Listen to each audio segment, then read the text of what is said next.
आपका एक बार फिर से वेलकम करते हैं आज के हमारे इस फ्रेश वीडियो पे। तो आज इस वीडियो के अंदर मैं आपके साथ डिस्कस करने वाला हूं इंडियन रेलवे फाइनेंस कॉर्पोरेशन का जो शेयर का एनालिसिस हम करने वाले हैं। तो इस वीडियो में आपसे डिस्कस करूंगा कि आईआरसी का शेयर क्या अभी कितने परसेंट रिटर्न दिया है पिछले एक मंथ, एक साल, 3 साल या फिर 5 साल या फिर एनुअल रिटर्न की बात कर लेते हैं। तो क्या रिटर्न दिया है आज के डेट में, इसका जो है एक शेयर का प्राइस क्या है, इसका फंडामेंटल क्या है, क्या अभी हम लोग इसमें इन्वेस्ट कर सकते हैं, यदि हमने ऑलरेडी इन्वेस्ट किया था तो उसको अभी होल्ड करें या फिर सेल करें, ये सारी जानकारी कंप्लीट इस वीडियो के अंदर आपको देखने को मिलेगा। तो इस वीडियो को लास्ट तक जरूर देखिएगा। तो सबसे पहले मैं बात करता हूँ आज की डेट में आईआरएफसी का जो शेयर का प्राइस है वो है 176 रुपया 25 पैसा। और इसकी पिछले एक वीक की रिटर्न की बात कर लेते हैं। तो पिछला एक वीक में जो रिटर्न दिया है वो 51% का रिटर्न है, बस सिर्फ एक सप्ताह के अंदर। एक महीने की रिटर्न की बात कर लेते हैं तो एक महीने में जो रिटर्न है वो 74% का रिटर्न है पिछले एक महीने के अंदर। बात करें एक साल का रिटर्न का तो एक साल में 427% का रिटर्न यहाँ पे देखने को मिला है। बात करें हम लोग 3 साल का रिटर्न का तो 3 साल में जो रिटर्न है वो 607% का रिटर्न है पिछले 3 साल के अंदर। 5 साल के रिटर्न की बात कर लेते हैं तो 5 साल में जो रिटर्न है वो 607% का है। ऑल टाइम रिटर्न भी यदि हम लोग देखें तो ऑल टाइम रिटर्न है, आपको 607% का ऑल टाइम रिटर्न यहाँ पे देखने को मिलेगा। ये तो अभी हम लोगों ने सबसे पहले इसका देखा रिटर्न।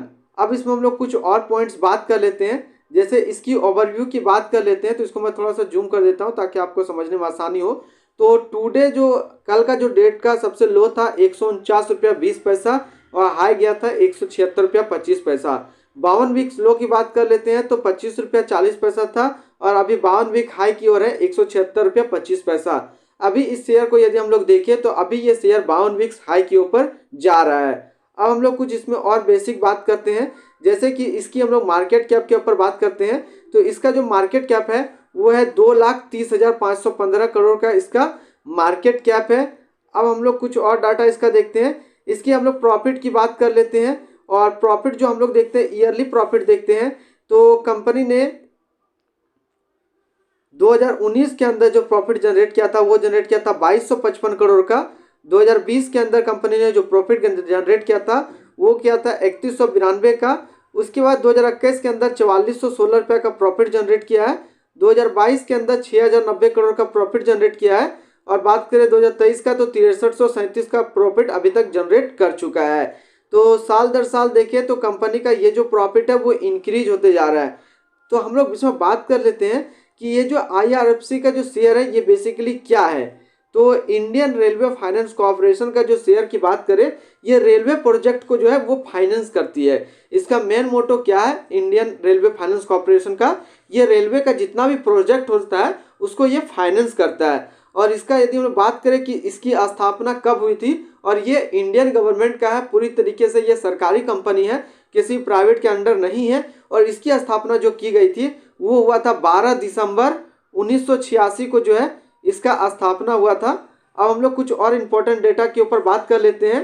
तो आईआरएफसी का शेयर यदि हम लोग देखें तो एक महीने में काफ़ी अच्छा रिटर्न देखने को मिला है, 74% के आसपास रिटर्न है। तो इतने तेजी से आईआरएफसी का शेयर क्यों बढ़ रहा है, तो इसका आंसर जो रहेगा, इसका आंसर है कि रेलवे जो है बहुत ज़्यादा अभी आधुनिकीकरण और अधिक से अधिक वंदे भारत जो है ट्रेन को चलाने के लिए कोशिश कर रही है। इसके वजह से जो है इसका शेयर जो है अभी काफ़ी फास्ट चल रहा है। हम लोग लास्ट में इसका टारगेट के भी ऊपर बात करेंगे। तो इसके कुछ और फंडामेंटल हम लोग बात कर लेते हैं। तो इसका जो पेरेंट ऑर्गेनाइजेशन की बात करते हैं हम लोग, तो इसकी पेरेंट ऑर्गेनाइजेशन है Indian railway finance corporation limited. Founded हुआ था 1986 में, डेट भी हमने आपको बता दिया जो कि था 12 दिसंबर 1986 का। मैनेजिंग डायरेक्टर की बात कर लेते हैं तो MS मिस शैली वर्मा इसको मैनेज कर रही है, जिसका कि मैनेजिंग डायरेक्टर है। अब हम लोग बात कर लेते हैं इसमें प्रोमोटर्स और शेयर होल्डिंग पैटर्न्स का।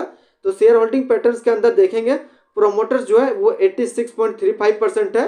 रिटेल्स एंड अदर की बात करते हैं तो 11.3% है। और फॉरेन इंस्टीट्यूशन की बात करते हैं तो 1.15% इसका फॉरेन इंस्टीट्यूशन है।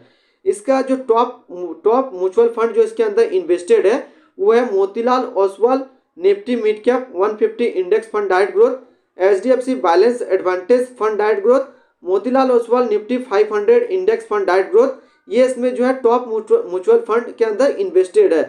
अब इसी के आसपास यदि सिमिलर फंड्स देखते हैं तो काफ़ी सारे इसके आसपास आपको सिमिलर फंड्स देखने को मिलेगा। तो हम लोग बात कर लेते हैं इसकी टारगेट के ऊपर में, क्या टारगेट लेकर के चले।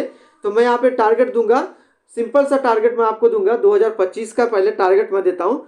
तो 2025 के अंदर ये शेयर आपको कहाँ पे दिखेगा, तो 2025 के अंदर आपको ये शेयर 311 रुपया से लेकर के 350 के बीच में आपको देखने को मिल सकता है। ये एक साल का डाटा हमने दिया, अभी 2024 चल रहा है, 2025 का हमने टारगेट दिया।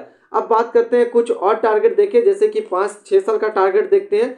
चलिए टारगेट मैं यहाँ पे लेता हूँ 2030 का, यदि मैं टारगेट आपको शो कराऊंगा तो 2030 का जो टारगेट रहेगा वो एक शेयर आपको 605 से 700 रुपये के बीच में देखने को मिलेगा 2030 के अंदर।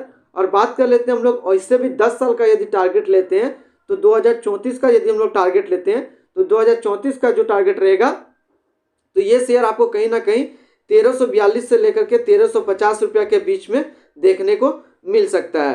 तो बात करें यदि आपने ऑलरेडी इस शेयर को लिया था तो उसको अभी होल्ड करें या फिर सेल करें, तो मेरा आंसर रहेगा यदि आपने ऑलरेडी इस शेयर को लिया हुआ है तो इसको होल्ड कीजिए अगले गवर्नमेंट तक, या यदि सेम गवर्नमेंट रिपीट करती है अगले साल लोकसभा चुनाव पे तो आप इस शेयर को हमेशा के लिए रख सकते हैं, लॉन्ग टर्म के लिए रख सकते हैं। यदि गवर्नमेंट चेंज होती है लोकसभा इलेक्शन के बाद तो फिर थोड़े दिनों के लिए ये स्टॉक आपको डाउन की ओर नजर आएगा, लेकिन उस टाइम भी आपको इसको मजबूती से पकड़ के रखना है। यदि छोड़ने का मन है तो अभी मत छोड़िए इसको, इलेक्शन के बाद आप इसको छोड़ सकते हैं। यदि आप न्यू है, फ्रेश है, लेना चाहते हैं तो आंख बंद करके आप अभी आज के डेट में इस शेयर को ले सकते हैं। हालांकि मैं एक सेबी रजिस्टर्ड व्यक्ति नहीं हूँ, लेकिन जो है आप अपने सूझबूझ और जो भी इन्वेस्टमेंट करेंगे अपने जो है फाइनेंशियल एडवाइजर से सलाह लेकर के करेंगे। मैं किसी भी प्रकार का खरीद बिक्री का इसमें सजेशन नहीं देता हूँ। तो फिर मिलते हैं हम लोग नेक्स्ट को इस तरीके का वीडियो की अच्छी जानकारी को लेकर के।